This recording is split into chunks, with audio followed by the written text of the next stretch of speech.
Yes. Yes. And back to your sound. Are we live? Let's let this go. Be clear in your mind in what you intend to achieve. You want a beer? Hell yeah, the fuck? You want like a Michelob Light or like a Know like a brewery beer? what you are going to do. That doesn't seem like too much to ask. That's like a pumpkin thing. Or like Certainly in war. regular like that. We'll rock with the And pumpkin you joint. wouldn't think it would be too much for people to ask in their lives either. It's not too much to ask. But how often do we see people going through their lives without knowing what they are trying to do, without having any intent, without having a clear mission? They don't have a mission, but we do. I'm talking on an individual level. As a person, people go through their lives without knowing what it is they want. Don't it seem like they don't know what they want to do? What they want to accomplish. What do they want to accomplish? I don't know. Got my own mission. So, know what your mission is. Yeah. That's what you got to do. Know what your intent, as the commander of your life, know what your intent is, and then fight with everything you've got to win. Don't let nobody turn you around. That's real. I didn't know how Because hard that's why most I'd people have to don't fight. act on their dreams and ideas. That's why most people, when I'm talking with kids that are in institutions, and I said, what happened? Why did you give up working hard and making good grades? Well, they started teasing me. Oh, man. They started And they teasing. allowed that peer pressure to cause them to scale down their dreams and their ambitions. That peer pressure. They started following the crowd. Does that sound familiar? That's why many people don't do the things they want to do because he doesn't have the guts or the boldness to stand up in life and say, I'm going to live my dream. I'm going to commit myself to live out what's in me. I heard Dr. Johnny Youngblood say, What did Johnny Youngblood say, Jocko? I said, why do you do this? He said, I got to do it. Gotta do it. Got to do it. Gotta do it. I'm saying, find something in your life that you say, hey, it might not work out, but I got to do this. Why? Hey, it's the one thing I love. It's my peace. It's my thing. All right, ladies and gentlemen, this is the mission. You don't need anybody to say, go ahead on and do it. If you get that, that's fantastic. That's great. And thank you to everybody that supported the show. Thank you to AZMT, Kid K, Lady D, Uncle Charlie. All right, ladies and gentlemen, we are here on the mission. It is my pleasure to present a show to you tonight. We get a little of that for that. All right. I just want to let y'all know before we get the show started, this is the Swerve New Era collab Slate Gray for the summer and fall season. You know, it matches well with a lot of things. I am taking custom orders. Reach out to me on my Linktree and all the places where you can see me. Let's get a little background music going. I just want to say to everybody out there, I will probably not be participating in a whole lot of Facebook Lives on other people's platforms. I'm focusing on my platform. So if you want to hear what I have to feel or say about certain things, it will be right here at the mission on my platform or on my Facebook Lives and Instagram Lives. I'm happy to be here with AZMT. The detractors can keep detracting. I'm not concerned with that at all. And I'm moving forward. Hashtag more AZ. Hashtag more support. I'm rocking with who's rocking with me. And that's the long and tall of it. Salute to William Buford. Supplied everybody with a few laughs. Salute to Emerge McVeigh, who is really trying to keep it real hip-hop out in these streets.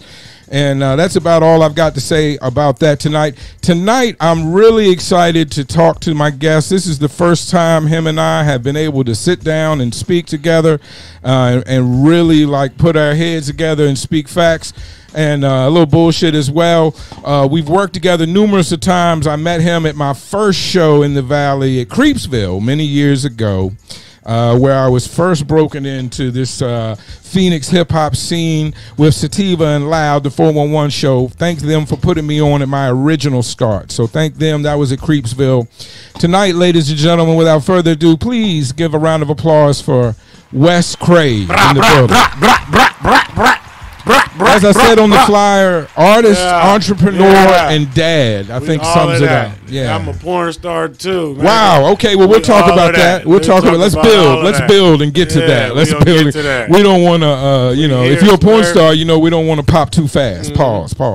All right. We're here. We're here. Thank you so much for coming to sit down with me. First and foremost. Yeah. I'm thankful to all my guests and everybody that listens and rocks with the show. So thank you for coming in. You're a busy man. We'll talk about everything you've got going on, from hip hop to businesses to family to worldwide travel to charity events to your new video studio that's popping off in a brand new in a brand new way for Phoenix. I don't know. I'm only here 4 years. I haven't heard of anybody else with a dedicated film studio directly for hip hop. So we're going to talk about that. And when we spoke to Jerron, he's not that happy with the formal movie and film industry in Phoenix anyway. So we're glad that you're maybe filling some voids where they are lacking.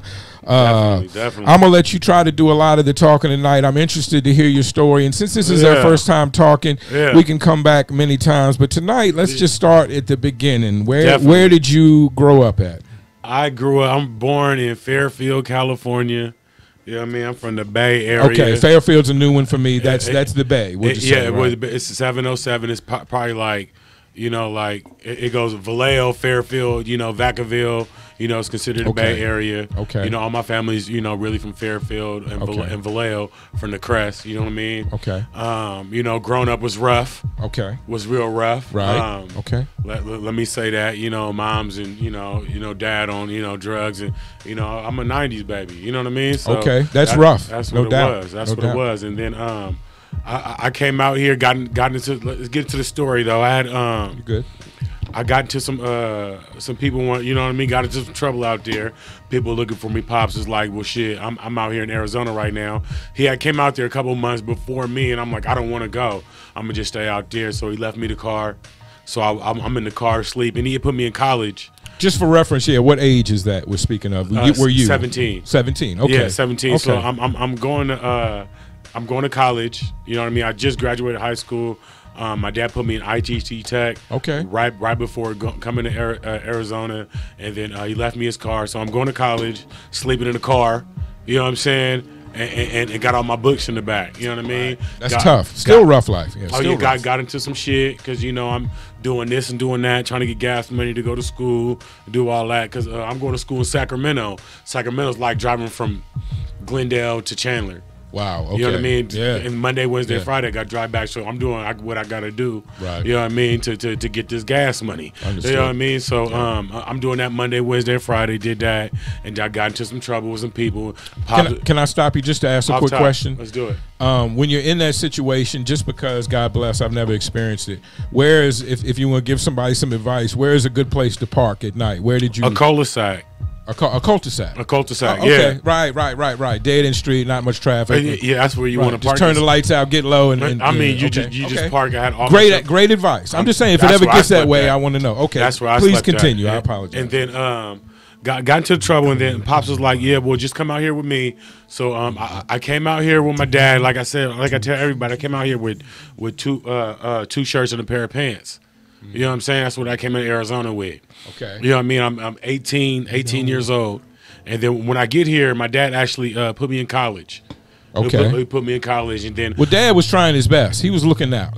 My dad he's everything to me. Okay. You know what I'm saying? My dad's everything to me. Okay. So my dad, he put me... But I'm in ITT Tech. I had to get my godfather co-signed for me.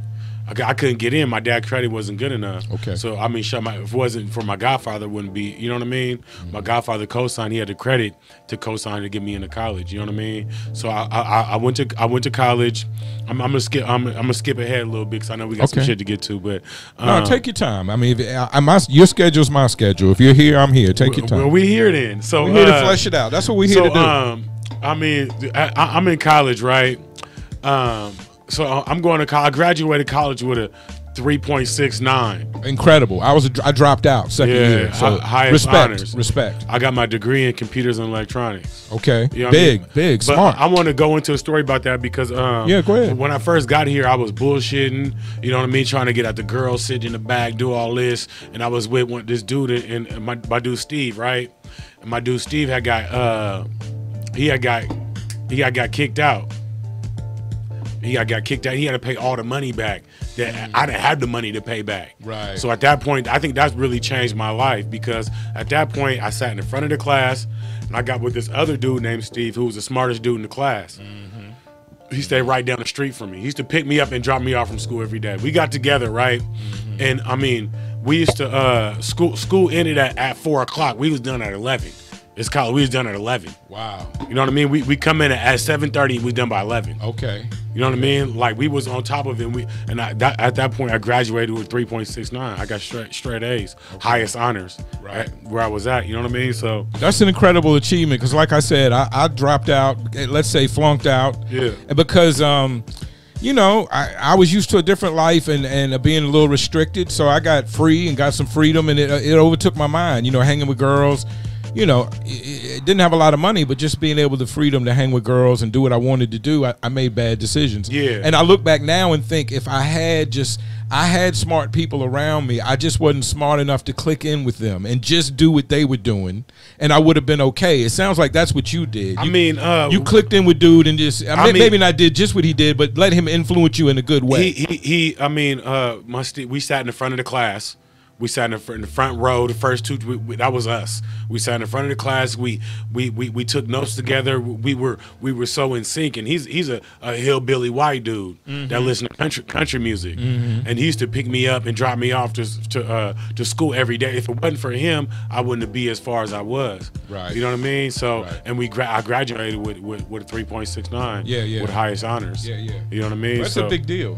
I mean, and at that point. You know, I dropped my first mixtape. I'm dropping my first mixtape as well. You know what I mean? Getting into it. I'm trying to see what the rap tape is. You know what I mean? Doing the Stewie Squad shit. As you can see, it's tatted right here. You know what I mean? Doing that Stewie Squad shit. So you know, I did that. I'm just getting the other mic going. That was sounding a little funny. I was just getting a little mic going. We good. Okay. So give my first shout out my boy Lou Draw, Stewie Earl. You know, my cousin Mo Money, a Young Hog, Skyscraper, RIP, my cousin Skyscraper. You know what I mean? Stewie Squad, that's what really put my stamp out here. You know what I mean? Just rapping early on, just trying to get it. You know what I mean? Let's talk about that transition. You come out of school with a 3.69. 3.69. Right. Great number. Yeah. What did you get right into the job market or what? I mean, being did you come here rapping? Were you already rapping when you came? No, I didn't drop no music. I was getting took off songs, like kind of before right before I left California. I mean, before I was just rapping anything. And my kind of playing with it like we all do. My older cousins, they let me record, and then they'll take me off the song, put somebody better on. Okay. I can't be mad at it. I just let me record, because my cousins were everything in the Bay Area. Right. Well, let me record so I can play with my people, because they think I'm lying. You know what I mean? Right. Because my cousins, they were up there at the time. Right. So then again, I was getting took off songs, and I took my time to write a rap. Took my time to really do it. Then after I did that, it came out hard. And at that point, I never got took off a song. Right, they started rocking with you. Yeah. And I'm sure that was a big feeling. That was a big deal. I mean, because my older cousins, they mean everything at that point to me. You know what I mean? Real quickly, could you contrast the Bay Area to Arizona? Compare and contrast. Differences maybe. Arizona. I mean, the Bay Area is like, so you got Phoenix, which is really big, right? But in the Bay Area, you have Vallejo, which is like Phoenix, Richmond, which is like Phoenix, San Francisco, which is like Phoenix, Oakland, which is like Phoenix. You know what I mean? Sacramento, way up here, a bunch of Phoenixes. So everybody, and they have just as many rappers and all this shit. So it's everybody. You can really go platinum out the Bay, and nobody ever know you outside outside of California. Not knowing much about the Bay, being involved in hip hop, we always on the East Coast knew that California and especially the Bay artists can do fine in their own state, which is extremely hard for every other state to do. I mean, we were hustling CDs and stuff. You know, at that point, you know what I mean. We always been hustling, independent hustlers. So if you get your CDs off, you know, you do features with all these other Bay artists who are seen. I mean, then you get picked up because in the Bay they got their own little subculture. You know what I mean? Like everybody who we see, you know, on our social media platforms, they're super big in their little city. You know what I mean? So you get features with them, and then after you know it, you're big. You know what I mean? So that's how the Bay is. They have their own little infrastructure. You know what I'm saying? With Phoenix, it's just Phoenix. Right. You know what I mean? It's not Phoenix. It's not. Well, now you see your Mesa artists. You know what I mean? It's Chandler. Sure. You know what I mean? You know what I mean? Southside, Maryvale, Glendale, exactly. Mesa, kind of. If everybody would stay that even, you can create your own little infrastructure right here. Right. You know what I mean? I agree. But when I first came out here, you know, it was hard. I was doing Famous Sam shows with 5 people. Shout out Chili Powder, because when I first came out here, I was rapping with Chili Powder. I was the first rapper I got introduced to, or my big cousin. You know what I mean? He was like, "This is dude Chili Powder. He's from Richmond. Chili Powder. He's a factor. He's from Richmond. You know what I mean?" And my cousin was like, "Here's his number. Call him." And I called him, and I was like, you know what I mean? He's like, "All right, we'll come to the studio." You know what I mean? Came to the studio and I gassed it, and then I started spitting. So you know, I started doing Famous Sam shows and shit like that. You know what I mean? And what year? What about time was this in Phoenix? 2000. I noticed you released a project in 2009. Was it previous to that? Yeah. I think my first. I think it was probably 2006. Okay. Around just that to get time, a feel for what's going on in hip hop. Like 2006. So this is the period when G Unit still regulating. Maybe Hot Rod was getting put on. All that Willie was getting put on. That's when I came out here. Willie North Pole was big. Arizona Mike Mills was big. Okay, I hear that name a lot. Mike Mills. The Survivalists, Bookie. Shout out Bookie. Bookie, the Survivalists. They were real big. Okay. You know, it felt. The environment was different than what it feels now. Okay. You know what I mean? Like the shows was big. I mean, Arizona was just crazy. You know what I mean? Arizona was a different time to be alive.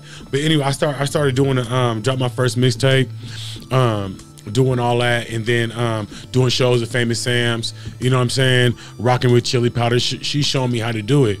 You know what I mean? There was one time we went to Richmond with Chili Powder. We on a Hummer in 28s. Opening up for E40 in Richmond. You know what I mean? That probably felt good, right? It was to go back home on that level. I never did, you know what I mean? I never experienced nothing like that before in my life. Right. You know what I'm saying? I'm still young, so I was just soaking this all out. I learned a lot. And then I realized that I needed to start doing shit by myself. You know what I mean? Right. So I did this song called Ballin' in My Backpack. That was the first song I did by myself. And I did that song, put it out there, and then I was promoting it, and then D Ware got a Derek Ware that did earn on Urban AZ Hip Hop that do all he was doing all the big shows at the time. Okay. He got a hold of the shit. Okay. You know what I mean? Then he put me on. My first show was EPMD and DOS Effects. Opened up for them. Incredible. That was my first. Your first big show here. Yeah, in Arizona. I mean, because period. Yeah, I started here for sure. So, well, you had mentioned the one in Richmond for E40. Yeah, I mean, we drove from because I met Chili out here, so we drove from out here to out there. Right.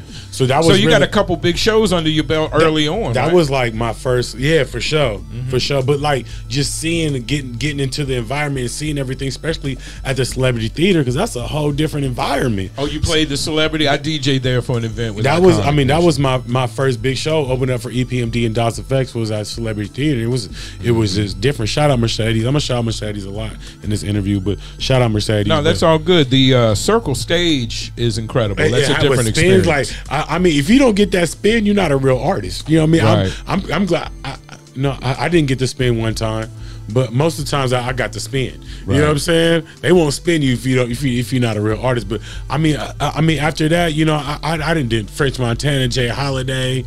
You know what I mean? Wow, a lot of opening up. I mean the list is you can name any artist and I probably opened up for him.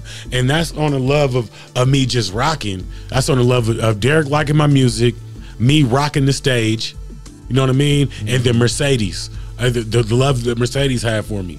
And this is Mercedes, the young lady that just won the Promoter of the Year over at AZMT, I think, or host of the year, I think, not promoter. I don't think she didn't host. She should probably promoter. For okay, sure. Okay. Yeah. Mercedes is a big. I mean, a lot of the background shit get done by Mercedes out here in Arizona. Right. You know well, what salute I mean? to her, respect to her. That's. I mean, you can give it up to her all you like. She's a friend of the show. It's all good. I ain't got nothing but love from her. If I wouldn't be as far as I was if it wasn't for Mercedes, because I remember opening up for Boosie, right? Okay. The first time, and then these artists, I opened up for them. These artists going on before me, and they complaining. You know what I mean? That they paid $2,000 to get their slot, and I didn't pay anything to get mine. Right. Well, you know what I mean? Salute to that. That means you earned it. That means you put in the work, and somebody wanted to put you in that position. But I mean, just on the strength of me rocking, because my show performance is crazy. It is. A lot of people be talking about. I mean, then you got to know background vocals, and man, I don't want to. I don't want to hear none of that. You know what I mean? I done been in shows, many shows with background vocals, not background vocals, and rock the shit out the thing. Right. You know what I mean? Right. I done went to a crowd where the people started booing when I first came on, and by the end of the show, they rocking with me. You know what I mean? That's tough. That must have been an incredible feeling. They booed the whole. It was AZ Beast. They booed him off stage. Wow. Booed him off stage, throwing shit at him. That's an impressive show. Wow. You know what I mean? Okay. And he on before me, so I'm on right after him. Wow. You know what I mean? They start booing. So they tough crowd. As soon as my shit dropped, they rocking with me. Oh, well, they rocking with me. You know what I mean? While we're on that subject, for a lot of these artists that maybe haven't got to that point yet, speak to the situation when you're backstage at these big events, maybe some do's and don'ts when you're around some of these bigger artists, or when you're preparing for a big show. Dealing with Mercedes for sure. Do not bring hella people. I remember my first couple. I mean, I was bringing like 6 people. She'd be like, you're good. The rest of y'all cannot come in. That's too much. I mean, I didn't. I mean, did you understand, or did you argue back then? I mean, at that point, I mean, I was. It's been a couple times like that, because you might be with somebody she don't even like. She not letting them in. Yeah. You know what I mean? Mercedes don't play. She'll do not play. Yeah. You know what I'm saying? So it was. Do not come. You got to come with especially because I'm not paying to get on shows.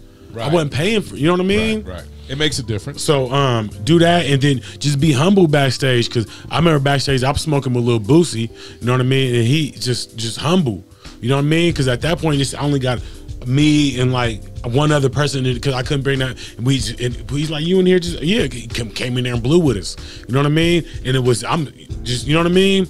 And then I met E40 back there on the strength of my cousin. E40 showed me the most love. You know what I mean?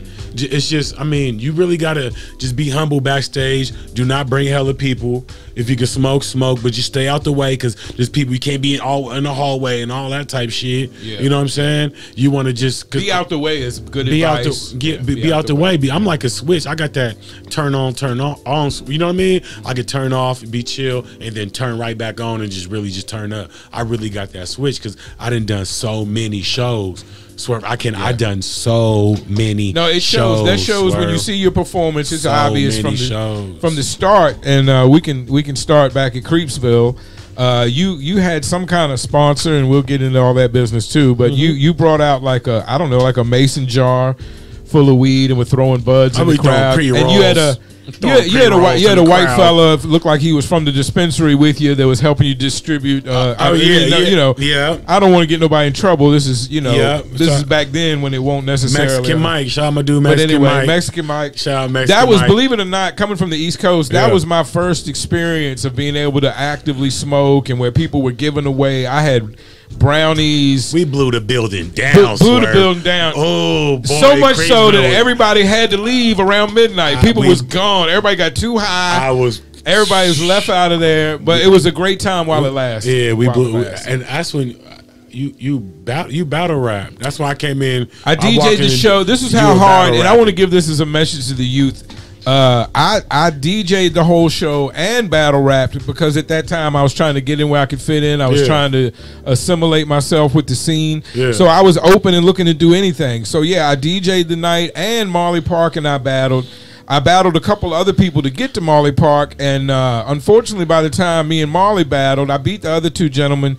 But the brownies and the weed just set in by the time Marley dragged a little baby doll up on stage, and I was so high I couldn't figure out what the fuck was going on. But salute to Marley, we're good friends now. We did that, and he did that night. That was a big night. I mean, shout out Sativa. Great promo videos, great event. That was, and they had a whole night planned. It was amazing. We were supposed to go to a strip club after that for the after party, and they were really good in planning and putting together. Swerve, Sativa and Loud. Shout out Loud. Back then they were Loud Pack Net. Shout out my guys. Now they're the 411 show and they're doing big things. I'm happy for them. Salute to them guys. Salute to them. Matter of fact, this is how much I'm gonna spread the love. My guys. Yeah, them is my dudes, man. Loud and Sativa. They put me on. I fuck with them the long way. You know what I mean? Fuck with them the long way. Now, okay, so we're up in life to where you're on and popping in Phoenix. But remember, at that time, I'm up and popping in Phoenix. So go back to that. We gonna, because I was rapping and I'm working. That's real important to understand, because I was right after I graduated college. I get a job. I'm making $10.58. I started at $7.50. I'm working for kids with disabilities, driving vans and shit like that. You know what I mean? That's respectable. It's like my first job. I just graduated. You know what I mean? Trying to apply. I'm getting denied. Right. So I'm a supervisor now. I'm making $10.58. Thinking I'm making $10.58.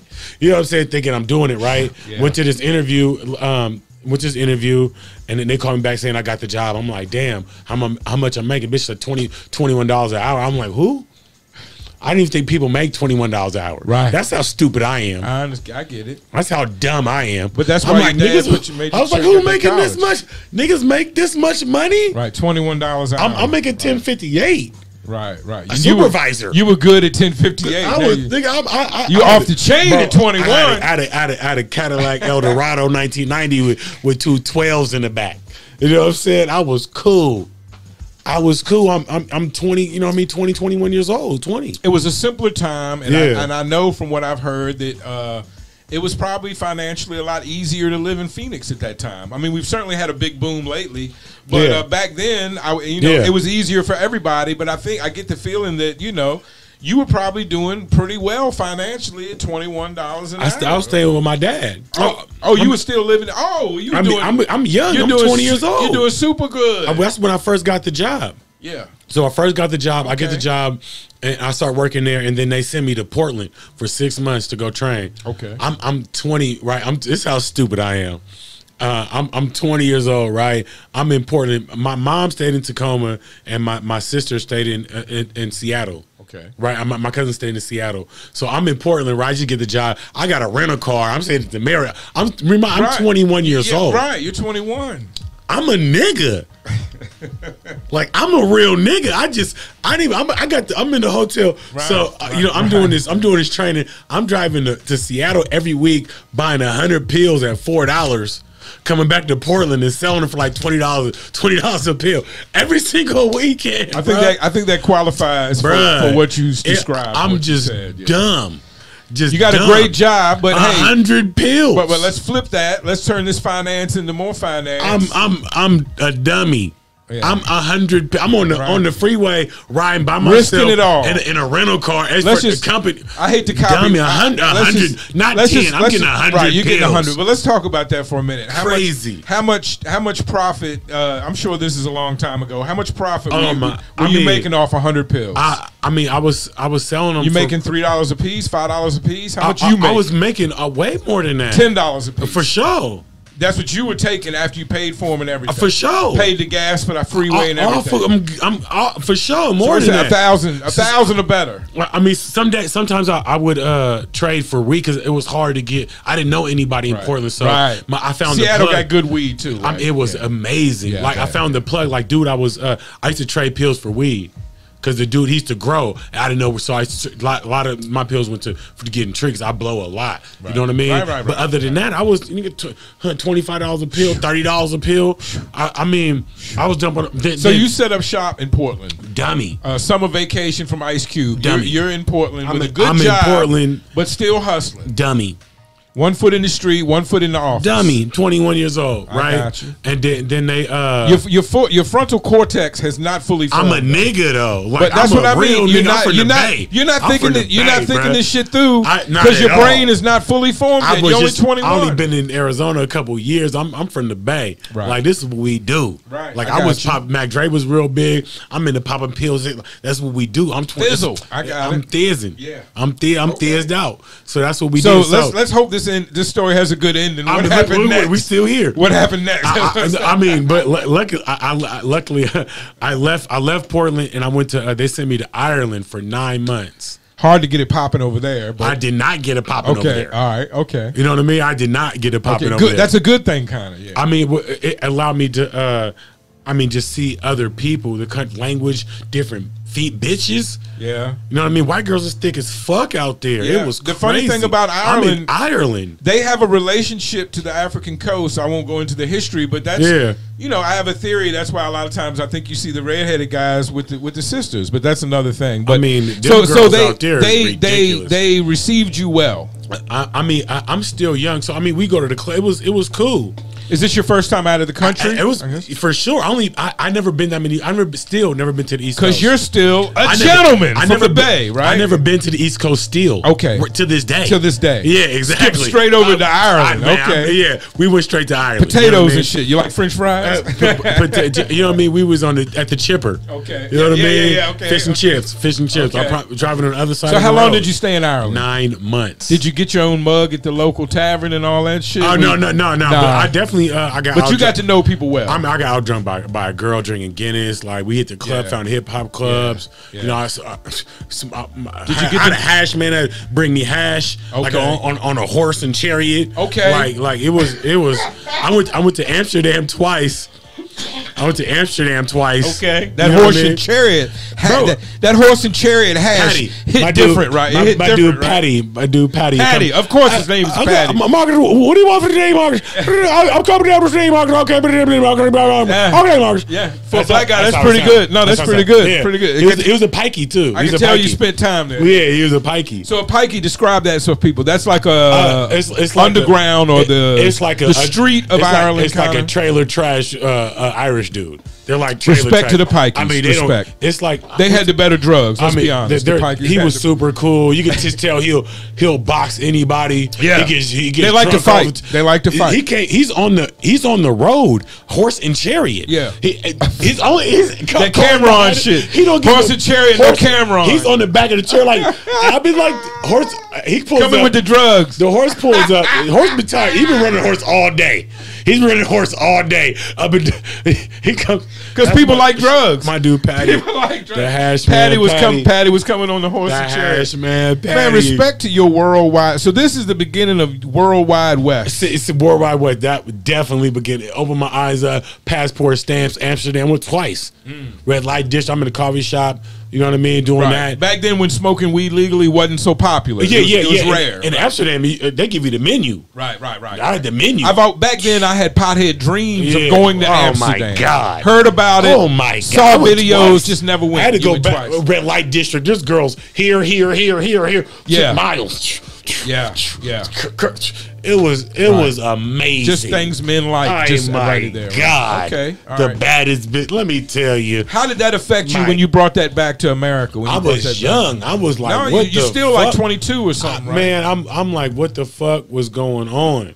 You know what I'm saying? Incredible experience for a young man. It was amazing. Yeah. It was amazing. A lot of people have to sign up to the military and give like 4 years of their life to get that. I mean, shit. especially, I'm out there. I got the rental car they're paying for. You're paid in the hotels the whole time. They give us per diem to eat every single day. Yes. Like they give us money to eat. Yes. I mean, still when you had a good job. That's what I do. You had a good job. You know what I'm saying? I'm never going to quit that. But at the same time, my job. Let's get to some real shit. My job. I'm 21, 22, and everybody I'm working with is 40. Yeah. 50. Yeah, these motherfuckers is 30 and above for sure. Like I'm learning I'm finna buy a house or I'm doing this shit. This was my first picking up game. Like, yeah, I mean, from older men. Let's just say from older men. This is what they're doing. They're not worried about hip hop. They don't give a fuck about nothing. What's going on in the streets? None of that shit. They on that grown man, that grown people shit. You know what I'm saying? So, like, my job got me to. I'm super young when I got hired. It just allowed me to soak up a lot of older people game. You know what I'm saying? But at the same time, I'm still doing me, doing dumb shit. You know what I mean? I'm living it up. Well, it's been 7 years. I think all what kind of dumb shit, we've spoken about dumb shit in other places. What kind of dumb shit was going on in Arizona back then? And not, I'm not Vlad. I'm not trying to get you to, convict yourself. So, and I just want to say, don't let me guide you or lead you anywhere. If there's anything you don't want to talk about, don't talk about it. If there's something you do want to talk about, please feel free to talk about it. Just as a general disclaimer. Like, I mean, people snitching and shit. That was going on. I know that. I don't know. I just know that shit was going on. Right. I remember, man. I remember one time my dude Swag was gonna sign us to his record label. That's a whole nother story. No, Arizona, man. Arizona could have been. I mean, it's just gotta. It's got to be a lot of infrastructure. People just got to just get behind each other and start rocking. You know what I mean? Right. Like they really got to start doing that. You know what I'm saying? Like, it's different, especially coming from Taiwan and seeing what the fuck I just seen. I shot a whole 2-day shoot. Hold on, let's get back. Get back. All right, so look. We will break it all down. Don't worry. I'm working doing all that shit. We got time tonight. We got time tonight. I'm doing my shows and shit. I'm dropping my mixtapes and shit. But there came to a point where I could have went on tour with E40 and I couldn't go because it was a 3-month tour. I would have had to quit my job. Right. And that's job has put you in such a good position. Let me tell you, that's why I'm here right now. Is I'm not other people. 90% of people would have quit their job and would have went out on this tours. I just can't do it. You know what I mean? I would say you made the right decision. My wife would as well. Yeah, I mean, you just got to be smart, man. WEST CRAV made the right decision, y'all. We got to be smart about your shit. Anyway, so for my show, that laughter's not hand clapping. Yeah. But so let me ask you this. I know that you've always been. It sounds like clear. You've always been a businessman and a foot in the business, a foot in the office, and a foot in the street or the hip hop. Yeah. And it sounds like the street kind of transitioned to the hip hop. You couldn't go on a tour, which is a shame, but I totally understand. A couple of them, no. Swear, missed out on a couple of tours. I couldn't have went on. For sure. For sure. Well, you made a grown man decision, and you continually do that. You got to be. I mean, I got priorities. I'm smarter than. I mean, I don't want to say I'm smarter. It's just I'm more common sense.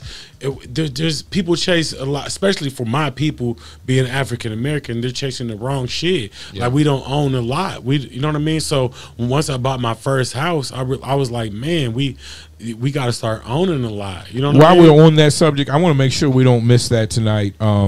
You're very vocal about handling your business. Facts, and you're very inspirational and motivational, I think, Facts. to a lot of people. Now, I want to point out that, to my understanding, you have bought 3 houses in the last, like, say, 5 years, 10 years. I don't know what it was. For sure. Some of that nature.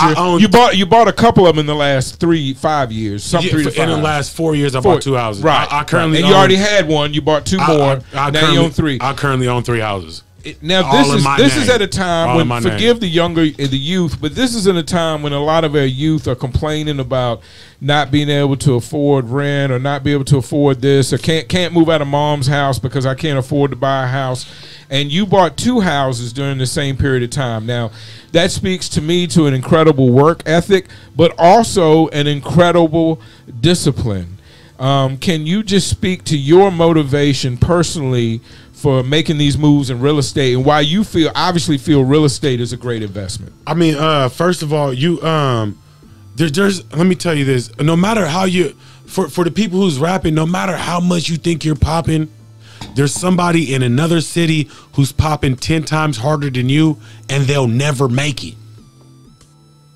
I want people to realize there's not no money in this rap shit. So I'm seeing this like I'm getting more out of my job. Like, there's no money in this rap shit. So when I being around this older people, I bought my first house, and then I'm struggling with that house, trying to, you know what I mean? It's 5 bedroom. I bought it in 2009 when the market dipped right at the bottom of the market. Right. I paid let's say 190,000 for it. Okay. You know what I mean? I'm about to give you all the game right now. Paid 190,000 for it. My credit was 650 maybe. around there. You know what I mean? So I'm staying with it. Me and my girl, we break up.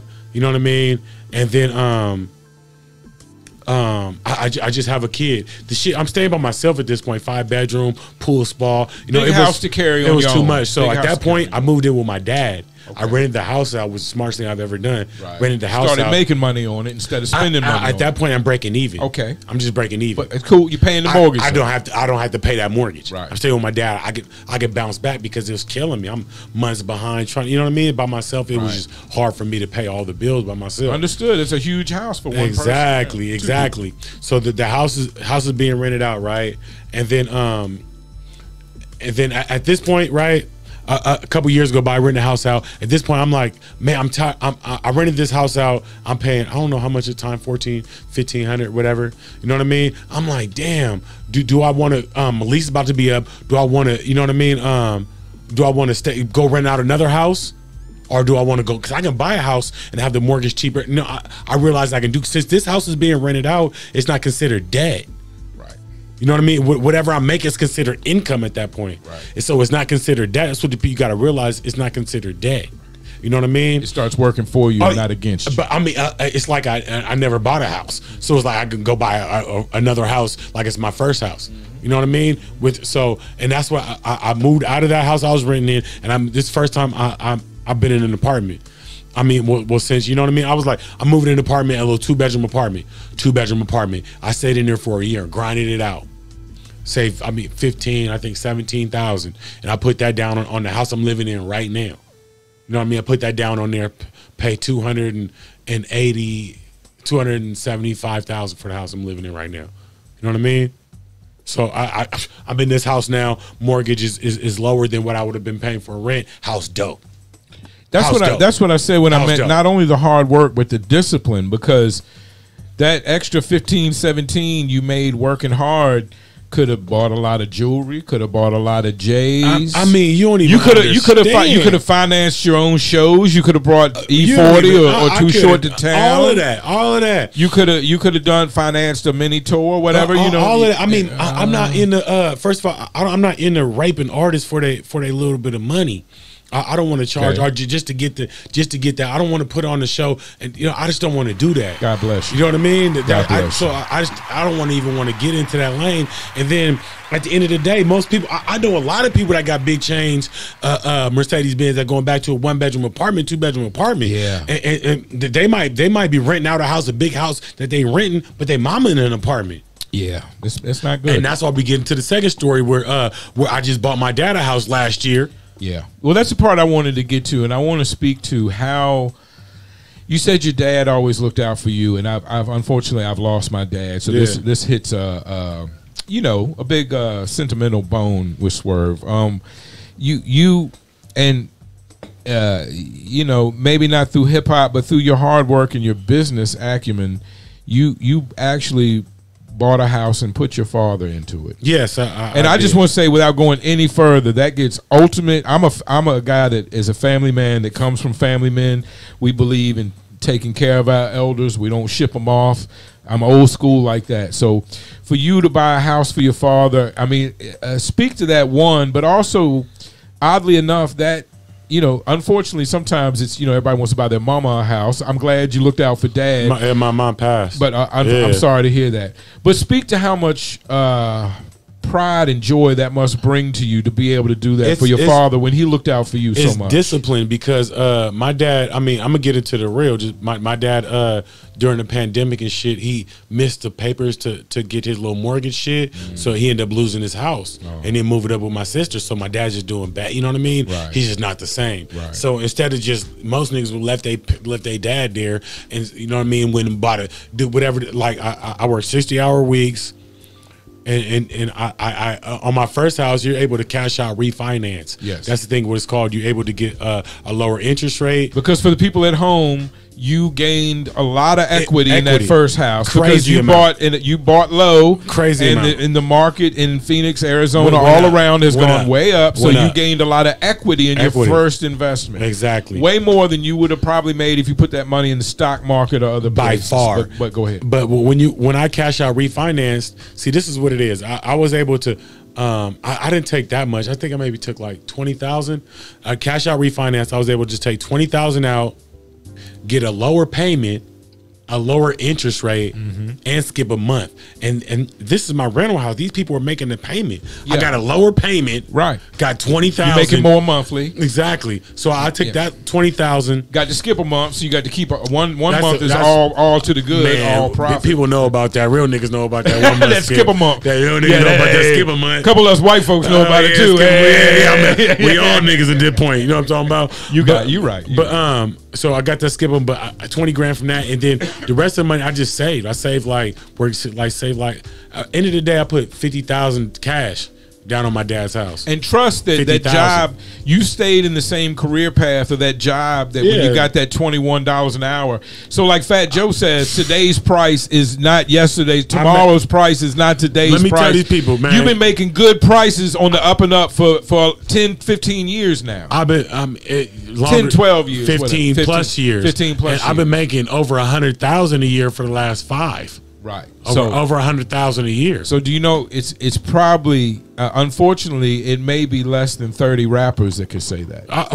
By far, I know. In the whole game. For sure. In the whole game. I know. I mean, you're what Kevin Samuels would call a high value man. It took a lot of sacrifice to get there. Sure. But I mean, what people got to understand, I mean, a lot of smart decisions too. I mean, credit yourself. A lot of smart decisions. I mean, just credit. Period. Your credit. Your personal keeping your credit right. Man, that once I feel like, you know what I mean, I learned how to do that by myself because I got scammed by a company, paid them $1,000 to get my credit right, and they didn't do shit. Got scammed. So I figured out how to do it by myself. I went from 500 to my shit is 750 right now. Right. From 500 to 750, I own houses and shit. You know what I mean? But that's when people what the fuck was I just gonna say? What the fuck was I just gonna say? The equity. We're talking about the equity, and when you damn, it was the point I was trying to make. Anyways, blame it on the weed. Yeah, we'll definitely do that. But anyways, yeah, once you sold that bought my dad a house, you know what I mean? Did that 50,000 down on Pop's house. It took a lot. Well, people they could have got a Mozzie, bought a big pack. I bought it on my dad's house. Yeah. But the thing about it is, so now the first house I'm about to sell, I'm about to sell for 500 and it's on the market now, 548,000. It's on the market right now, and I owe probably 230. Yeah. So I'm just letting do the math. Do the math at home. Do the math. My house I live in right now, I owe 230 on it, and it's worth 400,000. Right. That's two houses. Right, my dad's house, I paid 375 You're for. You're quickly becoming a millionaire. It's already there. The old-fashioned way. It's already there. Right. You can see. Let the people do the math. Right. That was just two houses. I'm already over 500,000. You have another house and a business. And we'll get into that. We'll get into the business in a minute, after this house. You know. So I got my dad's house. I paid $350 or $320 something like that. Right. It's worth $450 right now. It's worth $450 right now. Right. Like I have 3 houses. So you can cash out a half a ticket or more. Easy. Overall value, you're way over a big ticket. Easy. You know, and for better or for worse, none of this came from rap music. Let's just kill that dream. This came from getting a skill and going to work every day for 15, 20 years. This is from first of all, unfortunately for the dream. I stayed at my job, which is a big thing. I learned how to get my credit right. I'm a research king. I'll research it. I never took advice from a nigga that never done it. You know what I'm saying? That's good advice. Especially with this rap. Everybody in this, nigga, man, you're so far from being on. Like, everybody think that, oh, yeah, you're never going to pop, bro. I promise you you're not. Sometimes, well, you can you're not. You can just do the numbers and analyze that for yourself. Out of all the people that rap, maybe about 0.01% make a living at it. We finna get into the building, and then we'll get into Taiwan, because the only people that it was MC Magic. They know MC Magic in Taiwan. That's it. Right. And West CRAV. Right. Let's keep it 1,000. Right. But anyway, so I got 3 houses. I mean, up over 250,000 damn near each house. Yes. Easy. Yes. And then the theme park.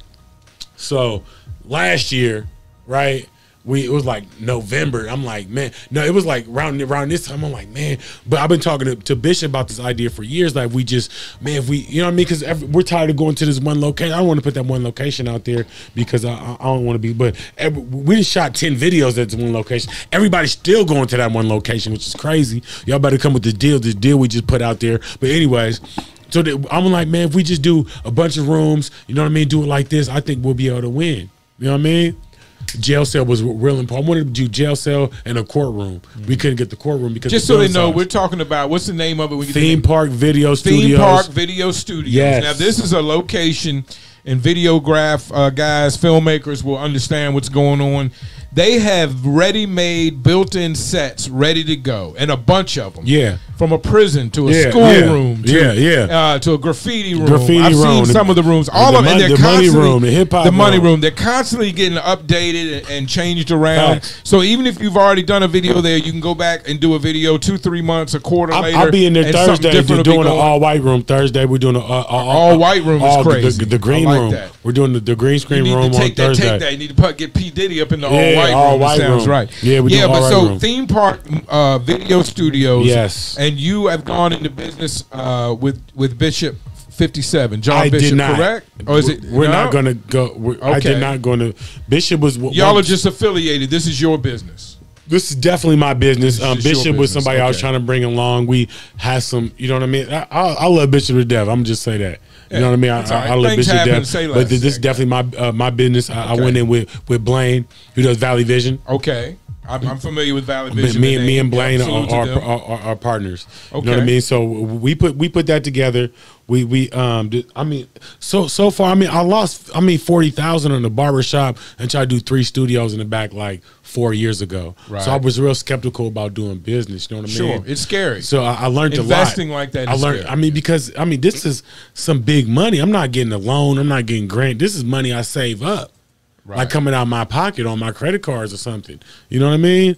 Like that's what people do. I'm not getting loans. I'm not getting grants. None of that. Right, so we put I'm probably easy 50,000 right now in the theme park. Right, easy. Our rent is stupid. You know what I mean? Right. But anyway, we decided to do that, and then the jail cells are real important. Jail cells are crazy.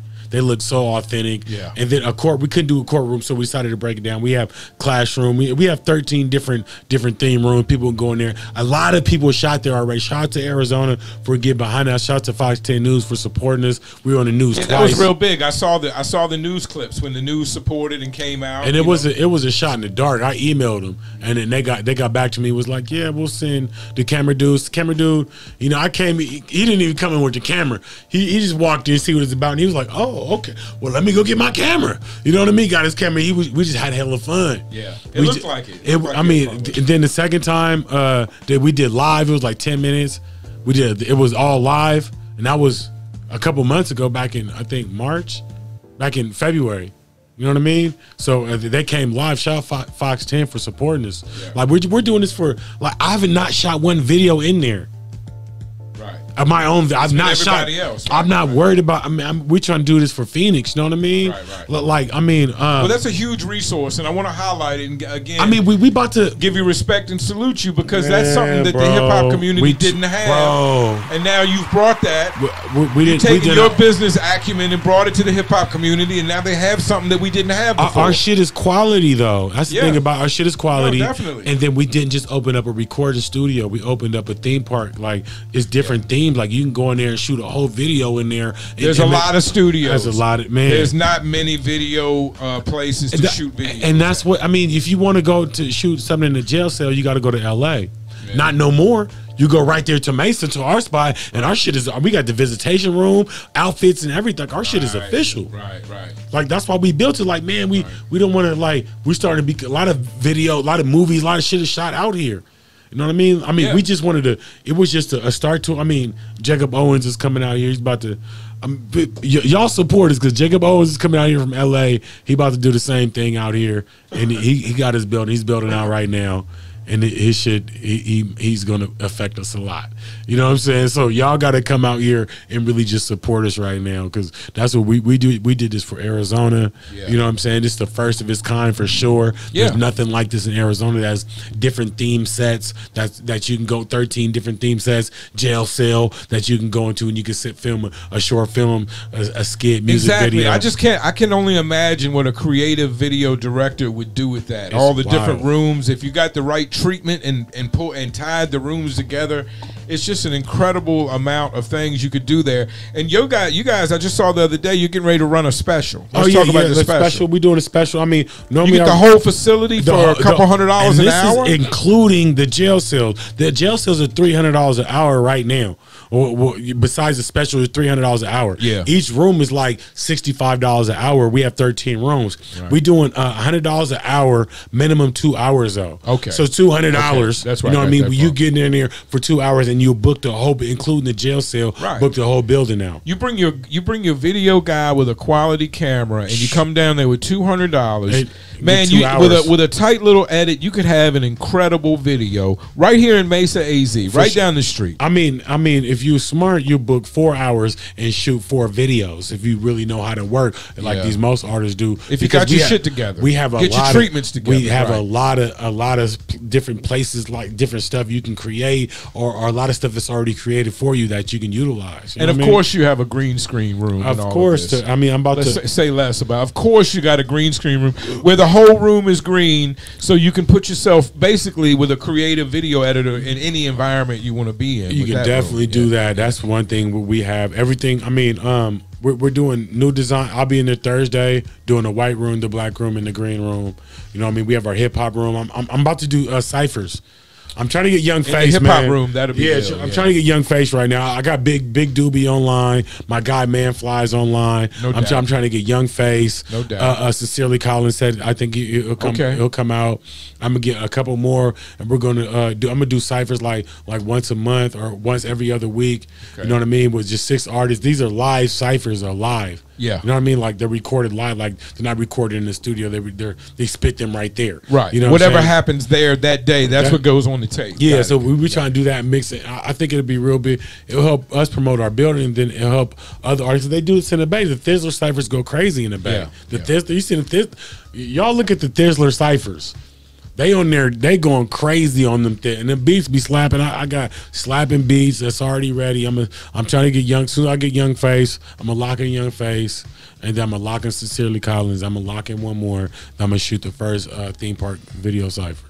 You know what I mean? Knowing how hard the odds are to make it in this game, and who do you see anybody on the horizon that gives you hope? If I didn't say Merkins, I'd be stupid. Right. I can't nobody hate on Merkins. You know what I mean? I definitely, he's got industry connections. He's been working the social medias. I mean, he's been hitting the big spots. Just he has to stay humble, because Merkins, he's fucking a million miles from being put on. You know what I mean? Right. No matter how much traction you do, first of all, it don't equal to no money. Right. No matter how much traction you got, don't equal to no money. A hit single fixes everything. You need a hit song. I mean, even if you have a hit song, if it's not promoted right, it's not going. You know what I mean? It's true. It's a tough game. It's a tough game. I mean, now I don't know what Merkham's situation is, how much money he got, but even you can have that much traction, not have no money. Right. You could be in a 1-bedroom studio, still have more traction than that, and still have no money. My thing, I want to see some money. I got kids. Right. You know what I'm saying? I got kids. I get it. I want to see some money. Yeah. You know, my that's one thing about rap. I can't rap for free, man. And then not a lot of people in Arizona. You can't. Nobody like I'm when it comes to my nephew. Shout out my nephew, because I just got him a job in the same. He's making $28 an hour right now. He just got hired making $28 an hour in the same industry I'm in. You know what I mean? But you can't. You got to be able to. You got to be able to. I mean, it's all about that money. Let me tell you. You know what I'm saying? It's all about that money, especially in this rap game. Like I'm trying to get to the money. Let me ask you this: unfortunately, as I became a DJ and attempted to be an artist, the more I learned about how the business worked, the less I wanted to be an artist. Now, while you were going through that, you were actively involved, like you said, with some older heads that were putting you on to business moves, and you were naturally making good money in your career. Facts. Did all of that contribute to make it really hard to invest a lot of time or effort or money into hip-hop when you saw how much money I'm making over here, how much money I can make with real estate? I'm listening to what these guys are telling me, because that information, a lot of times, some people that get into rap early and young, and by the time they figure out how it really works, it's too late. They've almost dedicated to that life, especially if they had an early hit song or something, you know, if they got started going. It seems like to me, your knowledge of business, the people you were surrounded in the real business world, would make it hard to dedicate a lot of time to hip hop. I mean, especially because of that. Especially when I'm next to people who actually own houses, who actually made 200,000, 300,000. You know what I mean? There's nobody that I can go to in this Arizona community that has that type of money. These niggas is, I'm going in there and I'm at my job making, and you're a popular rapper and you ain't got no money. You know what I'm saying? So I don't want to be like that. Especially like when I had my daughter, my first daughter. Like, I got kids, bro. I'm a father. Daddy's Day coming up on July 16th. Like fifth. Let's talk about that. Let's talk about that. Fifth annual. You've been doing this event where dads and kids come out. Moms get to stay at home. No moms allowed. For a few hours. It's just dads and kids to solidify the thing between. And you've already mentioned how close you and your father were, and Facts. And it touches my heart that you do this event. I've sponsored it before. I plan to sponsor it again. Facts. I think it's an incredibly great thing for someone to do, and you've chosen to do this. What was your inspiration for starting the Daddy's Day? First of all, I want to shout out you, Swerve, because you did for sure. I think you're the only one who actually sent money. A lot. I had 15, 20 people say, I'm gonna send you money. Here's my cat. You actually sent the money. You know what I mean? And it's not. I don't like to say things unless I really plan on doing it, especially for the kids. You got to be 100. You know what I mean? Everything. I'm a man of my word. But I started doing this because the moms always do this shit. A lot. The moms always take their kids. Work hard. I mean, it may not seem like a big event, but they doing something every week. Okay, let's go here. Let's go here with the kids. Do this. And I'm like, man, what do we? You know what I'm saying? So I'm like, well, shit. Let's do something with the guys. We can go out, you know what I mean? So I decided I put my own money behind it. I pay for the whole shit for 20 dads. You know what I mean? Shit is not cheap, let me tell you. I pay for 20 dads to come out. The first 20 dads to sign up, it's on me. For that one kid, additional kid, is $18. You know what I mean? You do not have to be on a sign-up list to come. You could just be a dad and bring your kid and just pay for it. I'm just paying for the first 20 dads. It's an event. It's not like you're making money. This is just to cover the cost of the event. Because speak on last year's, you were at this Rush theme park, water park. Man, shout out Fat Belly was there. I mean, you had it's not like you just go out in the park and give them a Capri Sun. You take these kids to a real event, a real place. I mean, we have these real places to think about. We eat, we have pizza, we have soda. Like, I'm paid for the whole thing. Right. We have pizza, we have soda. You know what I mean? 20 people, 20 dads, son and kids. Get this event for free. Yeah, for free. Man, that's incredible. And again, respect. Hold on, that's worth a round. On me, that's worth a round, because anytime we're connecting families, I'm a family guy. As I said, I love spending time with my family, and especially my sons, and anybody that's helping bring family together, I really appreciate. I mean, that's why I got behind it as soon as I found out. I know I spoke on it a couple of posts ago, but I'm not from here. You know what I mean? Like, I done more for the city of Phoenix than a lot of people that are from here. You know what I'm saying? It's more about, you cannot run your city, run your state if you do not do community events. I don't want to hear nothing. They don't have this type of. It's not even expensive. It's not cheap though. But if you're not putting this money up, like, how can you run anything? It's my 5th annual. Right. This is my 5th annual. We did a backpack drive. We gave away 100 backpacks, 100 supplies, like notebooks, fucking pencils, colored, like, and it cost me bands to do that. We had popcorn. Yeah. Like, who else is doing this? Swerve? Yeah. Well, I worked a community event with you, and I think since you've started doing yours, other people be trying to. Other organizations have done backpack drives. They have. And shout out to them. Even though people kind of taking your idea, it's all good for the kids. It's more backpacks for the kids. I mean, people been doing backpack drives since the 56. Sure, but on a hip hop, you brought it to the hip hop level. I mean, I just trying to be a factor in my city. You know what I mean? And show people that you these events matter to these kids. Right. You know what I mean? Right. It's big. It's bigger. It's big. I mean, because even like we're getting the location. We're saying this shit is so hard to do. That's what people understand. That's why I don't take donations, because a lot of people don't come through. Right. That's why I don't want to take those. You know what I mean? Like, it's good. I got it. Because you can, if you're relying on these 15 people to send you $100, they're not going to do it. That 15 people is going to turn into 3. Right. I promise you it will. I've done it so many times. Right. You know what I mean? So that's why I save up the money and I put my own money behind it. Right. Do something for the community. And I ain't big. It's my 5th annual. I haven't been getting nothing back from it. This ain't a nonprofit. I'm putting up my own money. No, you the only one who donated to it. You know what I mean? Well, it was my pleasure. I'm happy to again. This year, where is it going to be? What are we doing this year? We'll be at Makutu's Island this year. On an island? We at Makutu's Island. It's off of I-10 and Ray. This is the first time I'm saying it right now. Okay. It was just locked in earlier today. We're at I-10 and Ray, July 16th at 2 o'clock. Okay. 2 p.m. July 16th. Say that word one more time. The island, so I can. Makutu. Makutu. Okay. We're at Makutu's Island. Makutu Island. Starts at 2. We're going to play until 3, and then we're going to eat for maybe like an hour. So at 3 o'clock we'll start eating. You know what I mean? I'll probably get a cake. We got pizza, sodas. Sure. And then after we eat, we can play. Y'all can play until the building shuts down. Sounds like a great fun time for the kids, for the dads. Man, ladies, moms, stay at home. Stay at home. Don't try to show up cute and bring your kid up there, like, cause it's open to the public. But I'm gonna bust you out if you up there on Daddy's Day trying to look out cute, trying to get out these young. You know what I mean? Somewhere else. And get hot on Daddy's Day. Let the dads and the kids have it. This is our day, man. You know what I mean? Well, fresh off this Taiwan shit. I'm going to get to that. I'm accused of being racial, and I hate to get racial sometimes. But what is it like? Please help.